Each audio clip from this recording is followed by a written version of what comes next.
Good afternoon, and welcome to today's Adweek webinar on 6 ways to improve customer experience using social intelligence. And today's webinar is being sponsored by Synthesio. I'm Stuart File, Custom Publishing Director of Adweek, and I will be your host for today's webinar. So before we begin, let me just give you an idea of what to expect today, as well as make sure that you are familiar with our webinar platform. Our presentation should go somewhere in the 40-minute range. Afterwards, we will have time for audience Q&A. So if at any time during today's presentation you have a question for our speakers, just use the question tool on the left side of your screen, and we're going to get to as many as we can after the presentation. We are supporting social sharing on today's webinar. In the bottom left corner, you'll see the hashtag we're using, hashtag social for CX, right? Social for customer experience. So if you are out there on social, if you're on Twitter, give us a shout out. Let us know you're joining us today. We'll be tweeting out the slides so you can follow along. Actually, you'll see at the top of your screen there's a Twitter widget that will be tracking that hashtag. And so we'll also, as I said, be sharing some things from the Adweek Webinars Twitter feed at AW Webinars.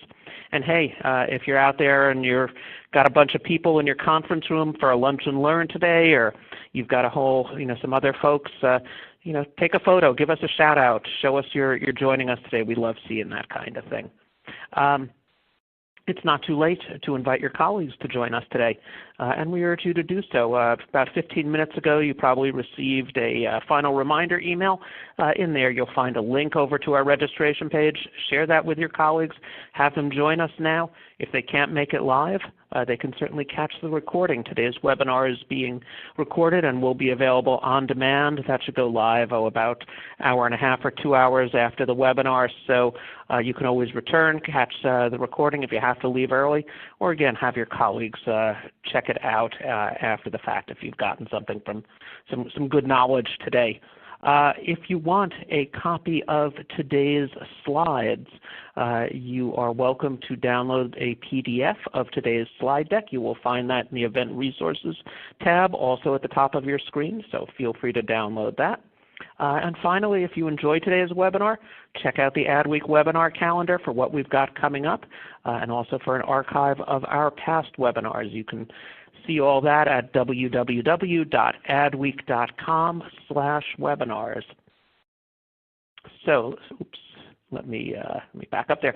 Let me introduce our speakers today. We are very happy to be joined by Greg Roth, who's the VP of Global Marketing at Synthesio. And he's spent the last 10 years really educating brands and agencies on strategic best practices, and he'll be sharing his insights with you on that today. We are also happy to be joined with a special guest here by Katie Stretton, who's the Global Head of Strategy and Insight for the Ford account over at Imagination. And she heads up their global strategy team for that Ford account, and has certainly been doing a lot for this for some time, a couple of decades of experience in online and the physical space of marketing. So again, welcome Katie, and certainly welcome Greg. Over to you. Thank you, Stuart. Welcome everyone to today's webinar, which is going to be focused on best practices for using social listening, social intelligence, audience profiling to provide your customers with the best possible experience. So when I was first presented the topic of this webinar, I realized it was going to be a bit of a challenge for me, especially since a webinar is about providing customer experience to the audience, and the just inherent qualities of a webinar make it so that I'm talking at you but not talking to you, which is something that I'm accustomed to as a marketer. And I like to put together decks with lots of charts and that are really deep and spend a lot of time on an individual slide. But I started thinking about this audience and how I would provide you with the best possible customer experience. That's important to me because you share every step of your customer experience online, and you might be tweeting about this broadcast before, while it happens or even after it happens. So when presented with this challenge, I sat down and I said, all right, I like to tell a story, but I also like to, give some best practices and examples. How am I going to come up with something that's going to really draw the audience in? And I was stuck. So I looked to Don Draper for inspiration, not because I'm a particular fan of his work ethic. When Don looks for creative inspiration, he typically will have a drink or have a nap. But in this case, I was thinking that nobody is better than Don when it comes to really having that moment of creative inspiration that drives an idea. And I started to think, how would Don handle the customer experience? What would his take on modern day marketing be, especially since he's used to targeting this audience as a whole? This was what his job was in the advertising industry in the early 60s moving into the early 70s. This is your audience. You make your advertising, your marketing, your messaging, try to resonate with this core group of 4 people. But the industry changes, as we know. And Don was stuck really trying to evolve with an industry that was evolving. Aside from all of his personal problems, Don, needed to keep that creative inspiration and then figure out how he was going to really try to embrace this idea of we're not just targeting this core nuclear family anymore. And as it turns out, the answer was really staring Don in the face all along. So if you look at what Don's looking at here, it's actually a book. You are not the target. The answer was right there for him. He is not the target. The white nuclear family is not the target. It's time to evolve. Now, coincidentally, this book is written by Aldous Huxley's life mate, Laura Archer Huxley, and it's about recipes for how to change your life, how to influence the elements around you, how to cope successfully with the problems in the inner and outer world, which is basically a summation of what John Hamm's character, Don Draper, went through in Mad Men. And we saw the natural progression of his character where in the final episode, Don ends up at an ashram or some type of yoga-ish type retreat on the West Coast, and we see this moment where Don gets this creative inspiration of how to provide the best possible customer experience. It's not targeting the cleavers anymore. It's targeting a wider potential audience with this world-famous, I'd like to give the world a Coke ad. So rather than think about how we could potentially target each one of these individual cleavers and everyone else, Don went really for the easy way out, as he typically did with his napping and drinking mentality. He said, let's create an ad where we can target everyone at once. The ad resonated at the time.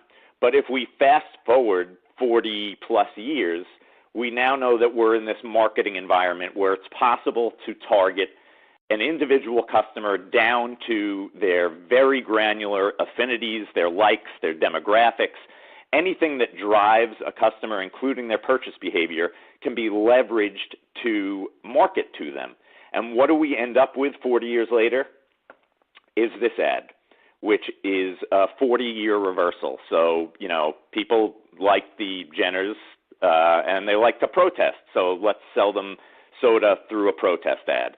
It was very kind of Don Drapery, because Don's philosophy typically was people want to be told what to do so badly that they'll listen to anyone. And this is portrayed in a lot of his ad campaigns. Eat life by the bowlful is an order to eat life.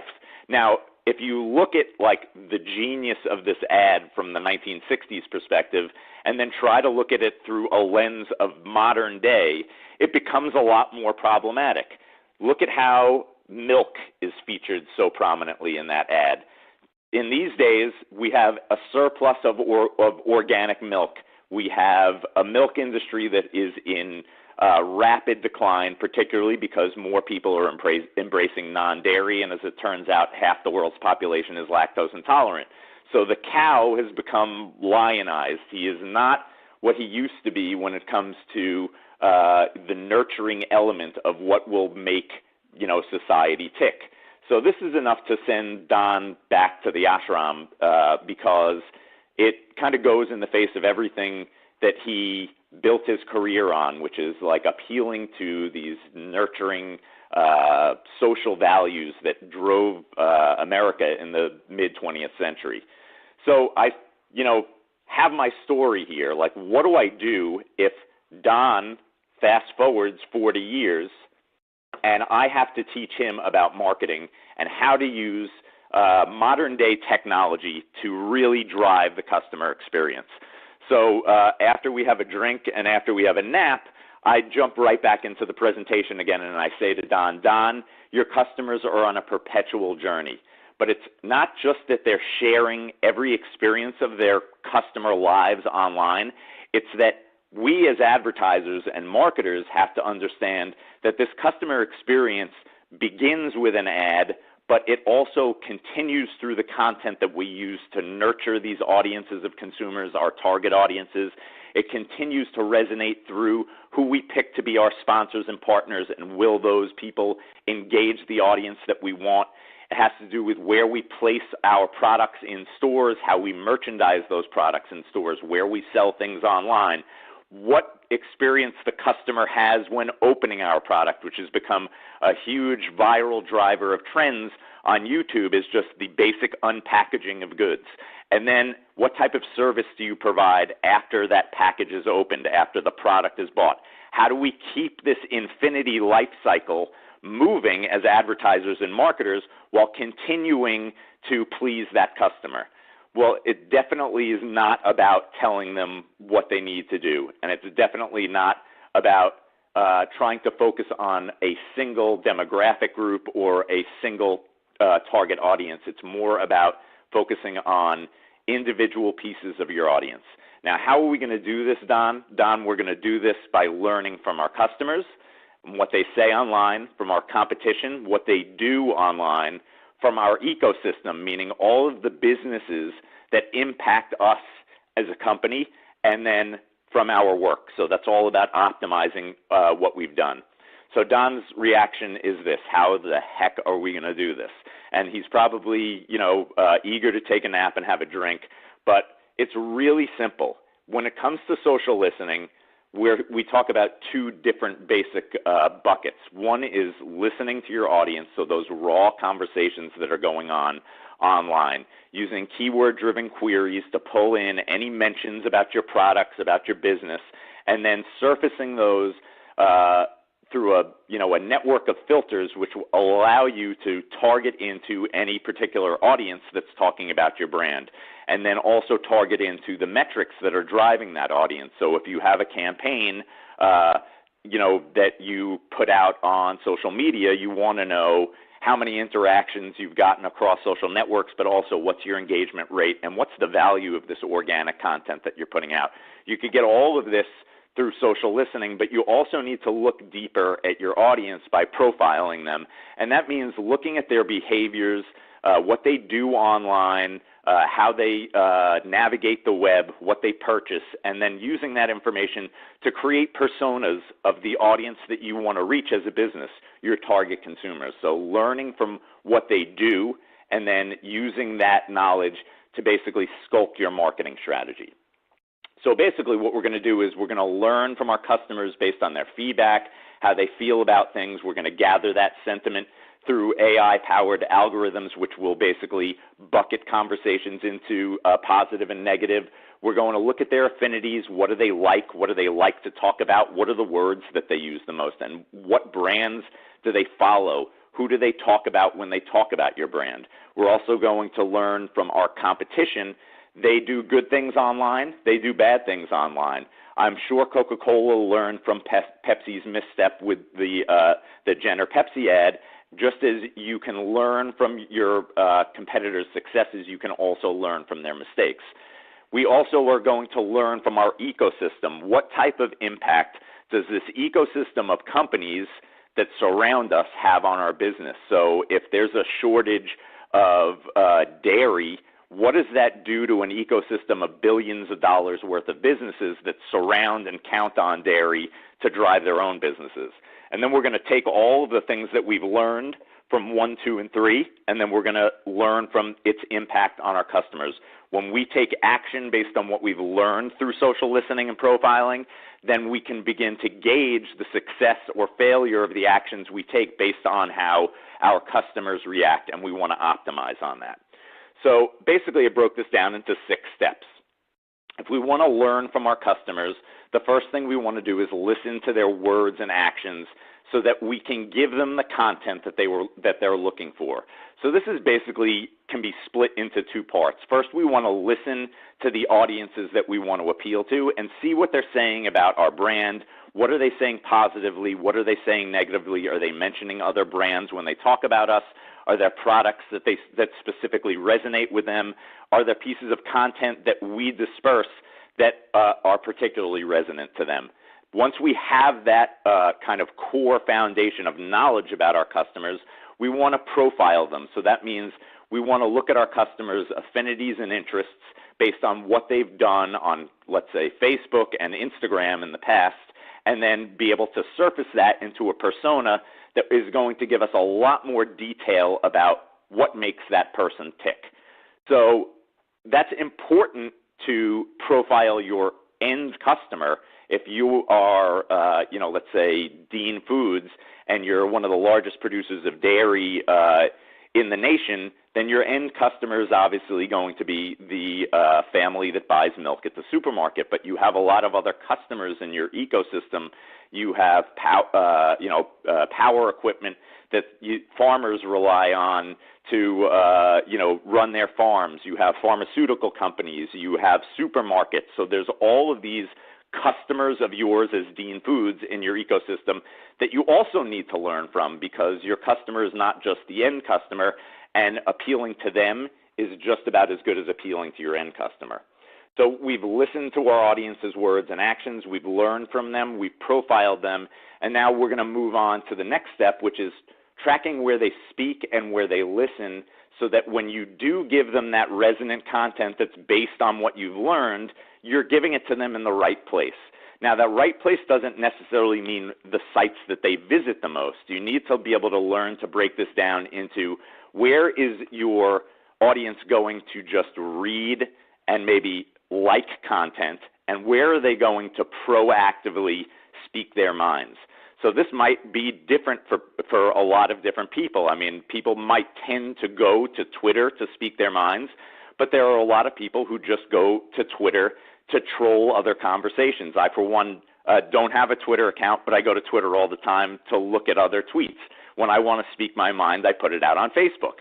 So it's, partially an aspect of, generationally where I come from, and partially an aspect of like what drives me as a person. But this is what's really important to you as a marketer, is learning that every single person is different. And if you have these target consumers, you can typically bucket them into where they listen and where they talk. Now, this is important for several reasons, because once you figure out where they're talking, you can start to identify these negative mentions that will allow you to expedite crisis or consumer experience, customer product problems. You can resolve these things really quickly, which will then allow you to boost satisfaction. So you're monitoring where they're talking, but you also want to figure out what high-value sites your users are going to just read conversations, because that's going to be your sweet spot for where you distribute your targeted content. So it's important to, understand that there are going to be different types of content that need to go to different types of channels. You're also going to be able to discover issues with specific products or locations, which is going to allow you to fuel business process optimization. If you're, let's say, Publix supermarkets, and you notice an awful lot of people complaining about the Publix on Hypo-Luxo Road in Wellington, Florida, then you know that that's a particular location that you need to zone in on and optimize the way things are being done there.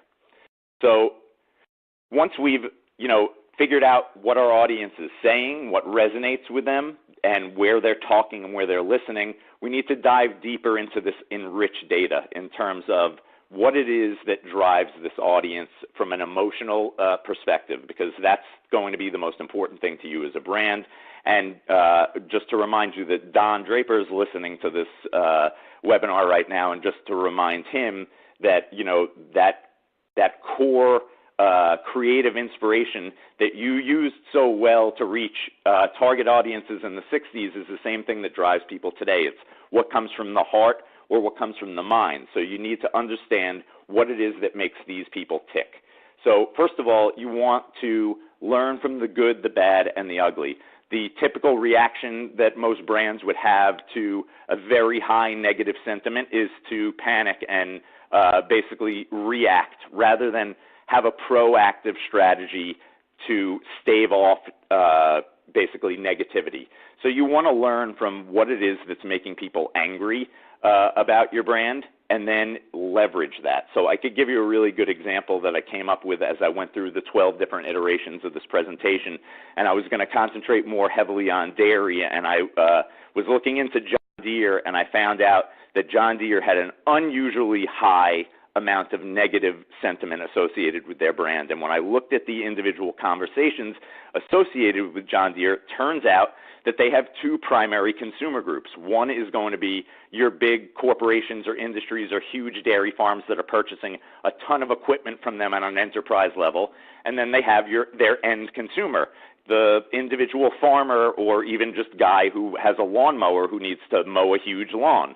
And the negative sentiment was coming from that end consumer. And as it turns out, John Deere, their latest lines of tractors and power equipment are designed to be fixed and maintained and optimized through a central technology control hub, which makes life easier for enterprise businesses and companies, because if they have a breakdown, that breakdown could be investigated through digital technology and could potentially be fixed without having to send a rep out there. Well, it turns out the end users hate this because they like to modify their tractors and they like to be able to fix them themselves without having to call someone.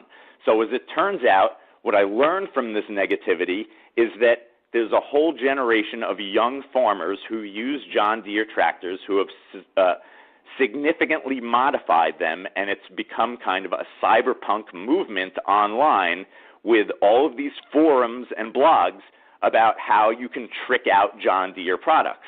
So that's something that you can learn from as a brand, that, hey, I have this target group of consumers that's unhappy with me. How do I make them happy? And then how do I hit them with content that's going to turn that negativity around? So you can do that by looking at the keywords they're using, proactively respond to that. You can set alerts through social listening so that if a particular keyword or drives up in volume an unusual percent, you can get automatically alerted. You could do the same if your sentiment for negative sentiment jumps up. So this is all about monitoring the customer experience, monitoring their response to what you're doing, and then learning from that, because every little learning that you have is going to have an impact on your overall brand health. So the next stage here in learning from your customers is also about not just looking at the sentiment, but looking at the affinities of your audience. And we can do this through the profiling that I mentioned before, and that's really looking at what it is that resonates with your audience from a real-world perspective. If you divorced yourself from milk as your core product to market, what is it that makes your audience tick beyond milk? You know that they drink milk, but who else do they like? Are there music acts they like? This is something that the dairy industry capitalized on tremendously with their Got Milk ads, but those ended a few years ago. I don't know if it's a coincidence or not, but the dairy industry has gone downhill since those ads ended. So maybe look at your audience to see what it is that makes them tick. Find out what celebrities they like, what events they go to, what websites they visit, because all of these things are going to make you better as a marketer and give you more ammunition to reach these people that you could potentially be losing. So after we learn from our customers, we also want to learn from our competition. And as I mentioned before, it's really about learning from the good and the bad when it comes to looking at competitive intelligence and the conversations that go on online. So when we're looking at a competitive set, we need to think in terms of brand health and social reputation. So at Synthesio, we have a metric that we call social reputation score, which is based on a formula that involves volume and sentiment to really come up with a number from 0 to 100 as to where you stand on a brand health scale. And obviously different industries have different benchmarks, but it's important for a brand to understand where they sit amongst their competitive set. If you figure out that you as Dean Foods are driving 40% of the dairy industry from a revenue perspective, but from a social reputation perspective, you're near the bottom amongst all of your competitors, there's always more percentage of the market to be gained. So you want to make sure that you're learning from even the people that you might not even consider to be a competition to your business. They still are competition for your customers.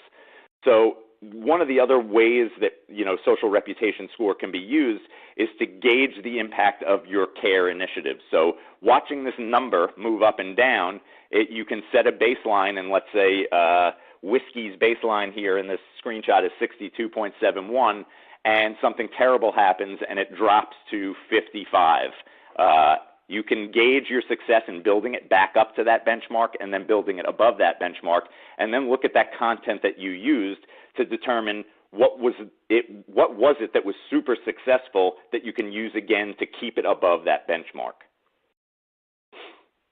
I mentioned at the beginning of the broadcast that I think that one of the most important things that people ignore when it comes to social listening and social intelligence is learning from their ecosystem. So there's an entire ecosystem of businesses out there that impact your business.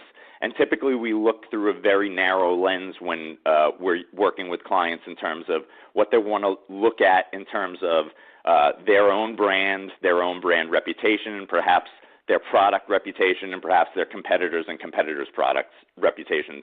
But like I said earlier, there's an ecosystem of businesses driving the trends and the triggers that make your customers tick.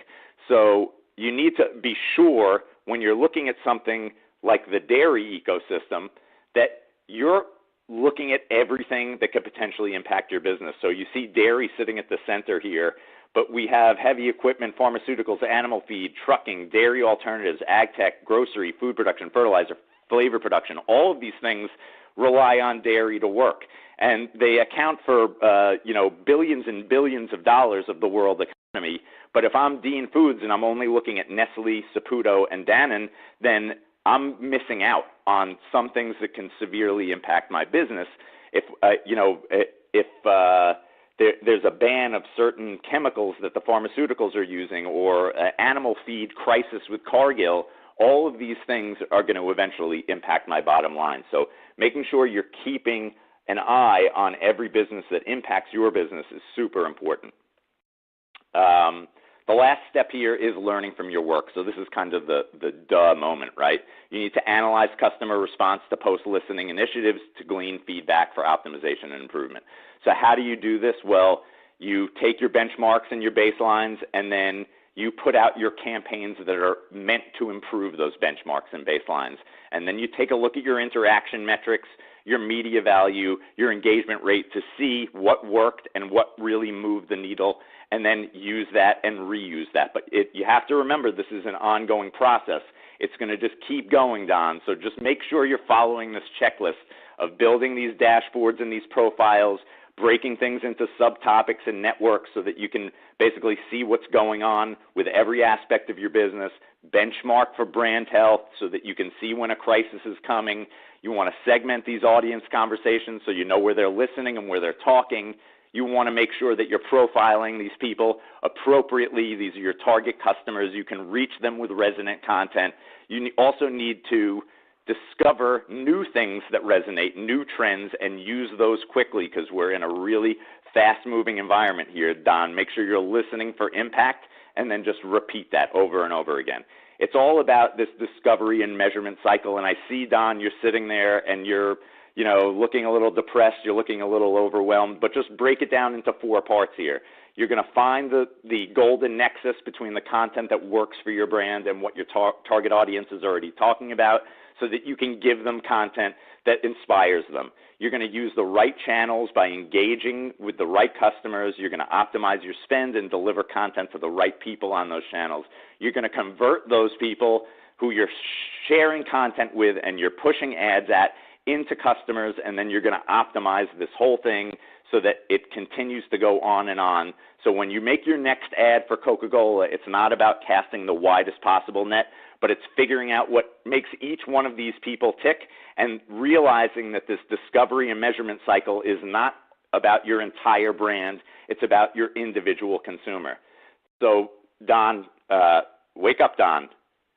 Yeah, I see you're drinking and napping there, but what I want to remind you here is that hint that you got from the show's producers that you are not the target, well, it turns out, Don, you are the target. Everyone is the target today, and using social intelligence to appropriately hit those targets is really what marketing comes down to.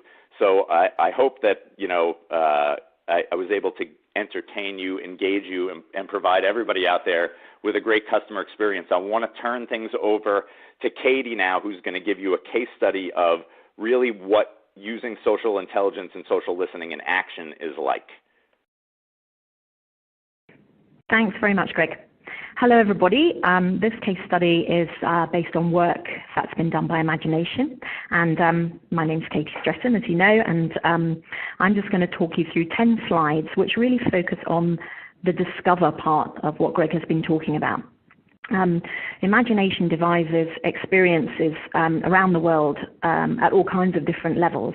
And one of the things our clients will often ask us for is just a sort of indication of positioning in terms of how they should be communicating in physical space, but also in social space. So this particular case study is about one of the clients who asked us to look at the gap that remains between the consumer take-up of electric vehicles and the industry predictions of that, because the industry predictions are way beyond that. And they were interested in looking at more customer experiences which would educate and engage so that they could get early adopters more confident in the buying process and more confident in the offer that they were making, particularly within the market. So if I go to the next slide, sorry. So we looked at around 4 key trends, and these were the defining factors that we were able to put into Synthesio. And they were functionality, which is basically speed, ease of use, reliability, range, and so on. Sustainability, as you would expect. Innovation, who's doing it really well, what are they doing and why is it different? And then luxury, is there a premium positioning or a premium space that our client could occupy? About 16% of our executives were convinced that it was BMW who's the leader in this space and that Tesla was coming in a close second.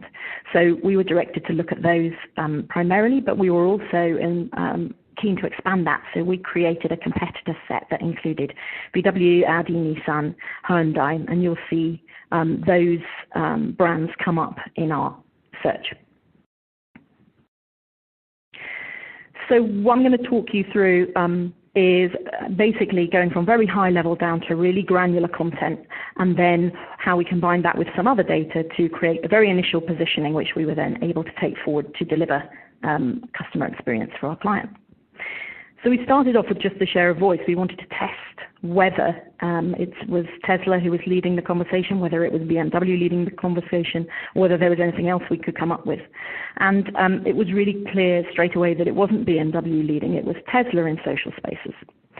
They had a bigger share by far, 60%. And all the other brands that we were looking at were much less relevant in the conversation with those parameters that I mentioned earlier.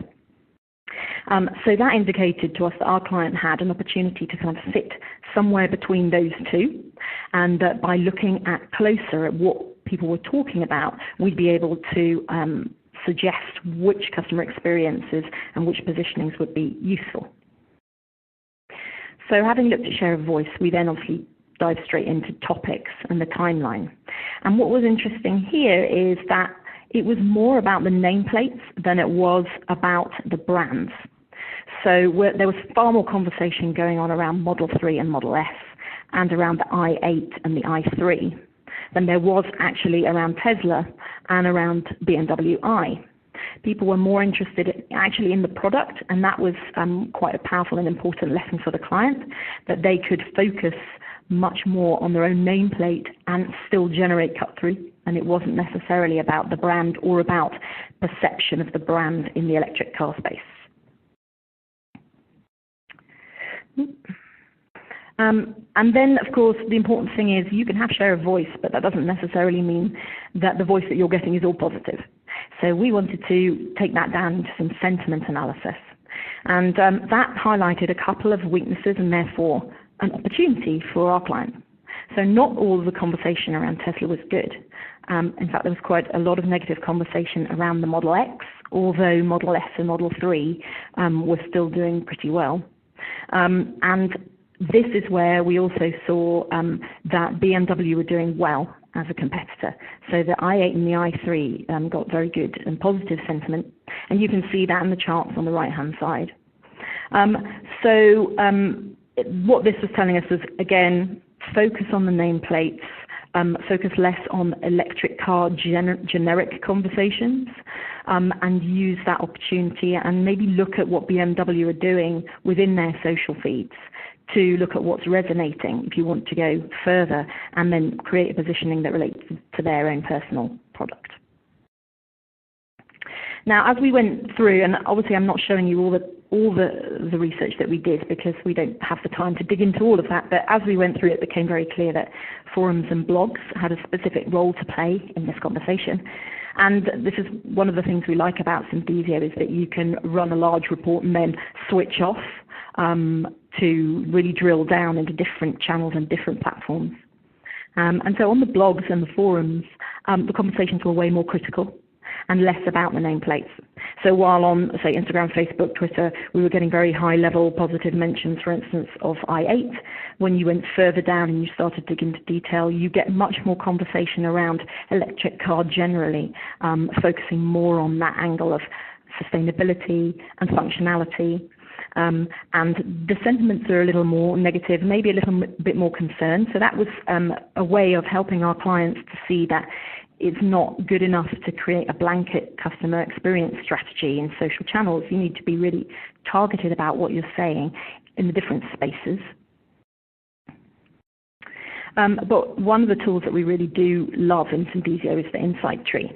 So with an insight tree widget, you can dig right into the very different kinds of conversation that make up the whole. And what this revealed to us particularly was that there was a real concern around the vulnerability of data. So if you look at the box number 6, all of those conversations within that tree are around things like hacking, protection, vulnerability, and there's clearly an educated audience who understand what potentials are when you combine AV technology and EV technology. It was also good to see what sort of the standard concerns were around range, batteries, performance, and confirm for our client that those were things that they needed to address. And then you can just see, if you look there, you can see how BMW got particular visibility from the i8 incident. This is where a cement truck ran over an i8. Actually, the sentiment around that conversation was pretty good. So people were talking about the way that the car had stood up to the cement truck falling on it and so on. So where it might have been perceived to be bad publicity, actually was something worth looking into in terms of the robustness and in that functionality conversation that I mentioned earlier. So the key thing for us is that we use Synthesio to do listening, understand customer issues, understand their concerns and what delights them, and then we combine that with other data sources. So we were then able to bring in other sources that looked at different household earnings and what might affect their purchase of a hybrid or electric, and then combine that with the data that we were seeing and the conversations that we were seeing using Synthesio, and in that way to provide a much more rounded approach to what we were recommending that our clients should be saying, and the way that the client should be presenting information and creating and generating experiences for clients. And it's always great to be able to drill right the way down as you can in Synthesio, right to the individual tweets, and then pull those out and use those as specific examples for the client, because it's not you saying it yourself. So, where a chart may not resonate with a client, a personal experience or a personal story that you've taken from Synthesio often will make that difference for you. And so what was our eventual positioning with all this data? Our recommendation was that the leaders were educating everyone's behavior. So Tesla and BMW, leading the conversation, were actually driving the whole conversation forward, and that therefore challengers can focus on relevant niches. So then that comes down to what is the niche that our particular client was able to occupy in terms of design, in terms of capability and functionality. We were able to reassure them that keeping conversation on nameplate rather than brand was the way to go and the way to achieve cut-through in the conversation. And we were able to reinforce the need of a hierarchy of messages, from the nameplates down to the individual capabilities of the nameplates, and then into things like safety and security. And that therefore they could join the conversation with a singular point of view on something like data security and so on that would play to their strengths. So that's kind of a whistle-stop through just one of the ways that we use Synthesio. We also use it a lot for just sense-checking our deliveries and ensuring after events and experiences that we've delivered to the consumer and also for the client. But I hope that that was useful for you as a way of seeing a real-world example of how the tool works. And with that, I would hand you back to Stuart. Great. Well, thanks so much, Katie, and thanks, Greg, for this look at customer experience and social intelligence, and really the use of social listening and social intelligence, particularly Katie, on how you really were able to get at some of that. It's always great to see the real world. Before we get to the Q&A, I just want to remind everyone, if you have a question for today's speakers, just use the question tool on the left side of your screen. We're going to get to as many questions as we can in the next 10 minutes or so. So please submit them that way. We're going to ideally get to yours. If we don't get to it, I will make sure it gets forwarded over to our speakers today. I also want to provide just a couple quick reminders. If you want a copy of today's slides, whether you're interested in that case study that Katie went over, or you just want some nice pictures of John Hamm, you can download all of that from your from the Events Resources tab up at the top of your screen. You can get a PDF of the slides, so feel free to do that. Share those with your colleagues. Also, again, today's webinar has been recorded, so check your email about 3:45 today. You'll get an email from us with a link over to the on-demand version. So you can always return and listen again. So let's jump on over to some of these questions that we've got here. Greg, and let's start with something over for you. Certainly as you're looking at social intelligence and what you get, but what would you think is really sort of that key takeaway that brands and marketers can get from using social intelligence? I really think that it comes down to the use case that they decide to deploy their listening dashboards onto.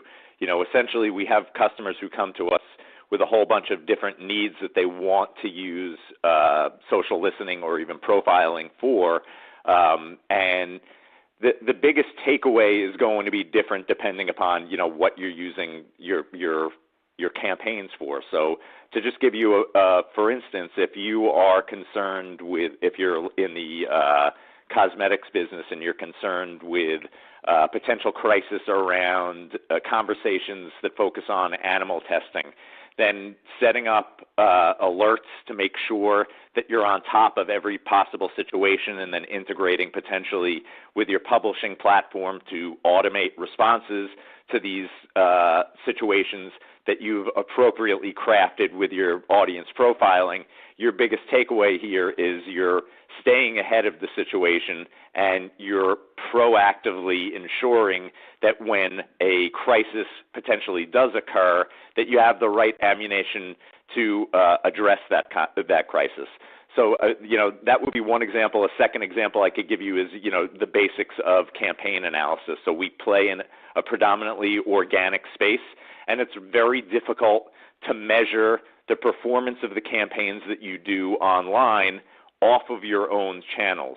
So there's all these conversations with hashtags and photos going on Twitter, Instagram, Facebook, YouTube, and it's really difficult to measure how people are responding to you. So using social listening dashboards to pull in all mentions of your brand or the product that's associated with the specific campaign really gives you insight into the impact that your organic activities are having across the internet and not just on your own channels. And then you could even quantify that with a metric that we use called media value, which essentially puts an estimated value on each organic post or each organic conversation so that you can begin to understand your equivalent value of organic when compared to, let's say, ad spend on Facebook.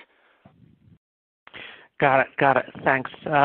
Katie, let's throw a question your way here. And, we always get these questions, especially when there's a case study. But can you talk for a minute about some of the KPIs that you're using here when you're using social intelligence? How are you benchmarking success? Sure. Well, usually if it's going to be an experience, then we have some pretty straightforward ones. So, for example, share of voice is always incredibly important. If, say, we're running the Detroit Auto Show, we want to know that our activities and our customer experiences cut through beyond, beyond the show and, within the brand set that we've been leading that conversation. So that's what we're always striving for. We are also, of course, super interested in engagement, and we can get that from Synthesio.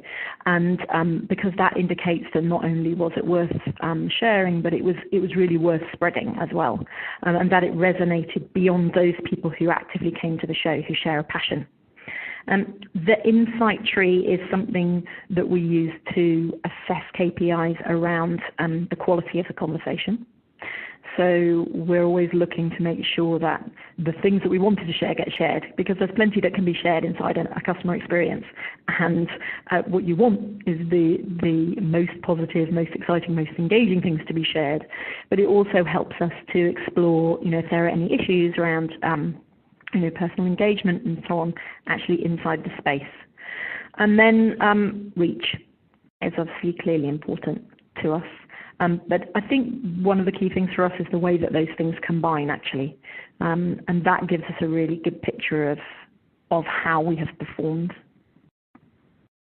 Great. Greg, a question came in here, and this is, in the use of social listening and your platform, can you give us, customer service is really sort of a key area for a lot of people, particularly in the customer experience path here. Can you give a sense when, a brand needs to respond to customer concerns on social, how you might use a platform like yours or any level of sort of social intelligence to accomplish that? Absolutely. Good question. And this really comes down to what we call our social ecosystem of partners. So we have integrations with platforms that are based on, responding to customer service issues, specifically with Lithium or Conversocial.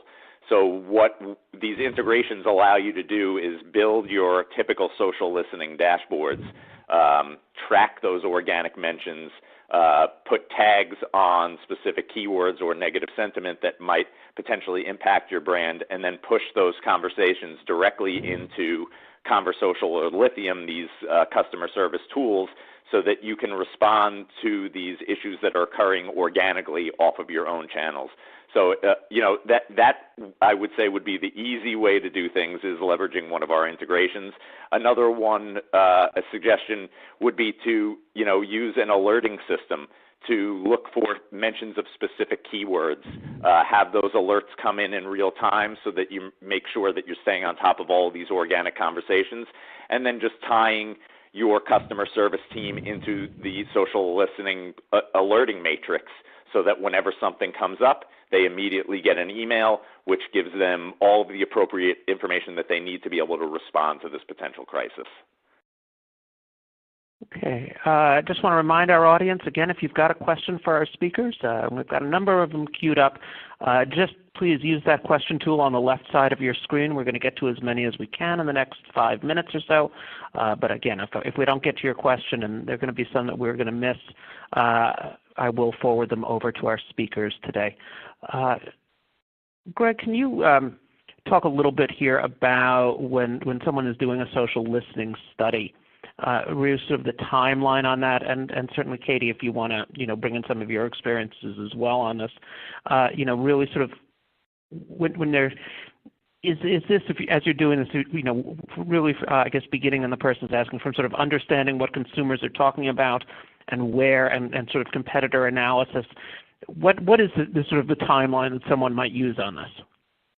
So, timeline is obviously going to vary based on the scope of the engagement that we're working with, but what I could give you really two really simple answers to this. So very quickly, or over the course of a month to 6 weeks. Now, when I say very quickly, what I mean is the profiling technology that I talked about can turn around reports in a relatively quick amount of time because it's based on high volume existing data.